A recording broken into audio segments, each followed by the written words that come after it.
নমস্কার, আমি রূপা। আমার চ্যানেলের নাম রূপার রান্নাঘর।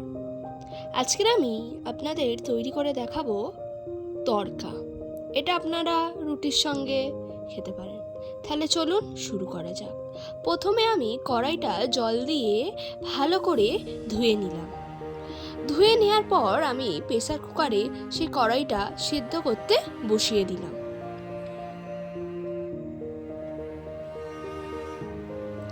প্রেসার কুকারের মুখটা ভালো করে বন্ধ করে দিলাম। এরপর আমি আদা রসুন শিলেতে ভালো করে বেটে নিলাম।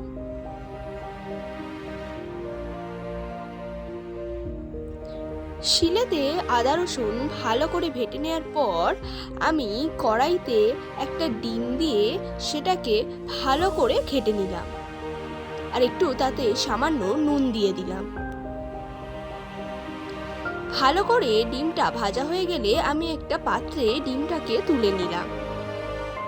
ডিমটাকে তুলে নেওয়ার পর আমি কড়াইতে দিয়ে দিলাম 5 ফোড়ন আর শুকনো লঙ্কা দিয়ে ভালো করে নেড়ে আমি দিয়ে দিলাম একটা কাঁচা লঙ্কা। এরপর আমি একটা পাত্রে পেঁয়াজ টমেটো কাঁচা লঙ্কা কেটে নিয়েছি এবং আদা রসুনের পেস্টটা নিয়ে রেখেছি। এরপর আমি কড়াইতে দিয়ে দিলাম কেটে রাখা পেঁয়াজটা, সেটাকে ভালো করে মিশিয়ে নিলাম এবং লাল লাল করে ভেজে নিলাম। ভেজে নেওয়ার পর আমি তাতে দিয়ে দিলাম কিছুটা পরিমাণে নুন দিয়ে ভালো করে নেড়ে নিয়ে দিয়ে দিলাম কেটে রাখা টমেটোটা, সেটাকেও আমি ভালো করে নেড়ে নিলাম।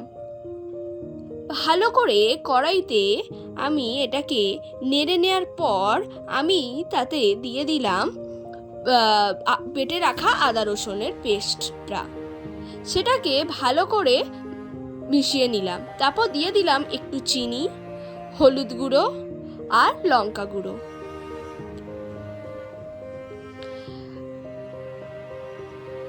সব একসঙ্গে দিয়ে নেওয়ার পর আমি সেটাকে ভালো করে মিশিয়ে নিয়ে দিয়ে দিলাম কিছুটা পরিমাণে জল দিয়ে সেটাকেও ভালো করে মিশিয়ে নিলাম।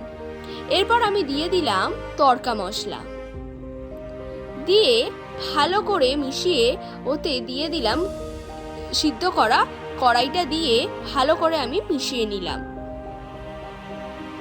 মিশিয়ে নেওয়ার পর ওপর থেকে দিয়ে দিলাম কিছুটা পরিমাণে ধনেপাতা। ধনেপাতা দিয়ে রাখার পর ভেজে রাখা যে ডিমটা সেটাও আমরা দিয়ে নিলাম, দিয়ে ভালো করে কড়াইয়ের সঙ্গে মিশিয়ে নিলাম। তারপর আমি এটা একটা পাত্রে ঢেলে নিলাম। আমাদের কিন্তু তৈরি হয়ে গেছে তড়কা। আমি ওপর থেকে কিছুটা পরিমাণে গরম মশলাও দিয়ে দিলাম। এটা আপনারা রুটির সঙ্গে খেতে পারেন। তাহলে চলুন ভিডিওটা আজকের এখানেই শেষ করছি। যদি ভালো লেগে থাকে like comment share and subscribe করতে ভুলবেন না। দেখা হচ্ছে পরের ভিডিওতে।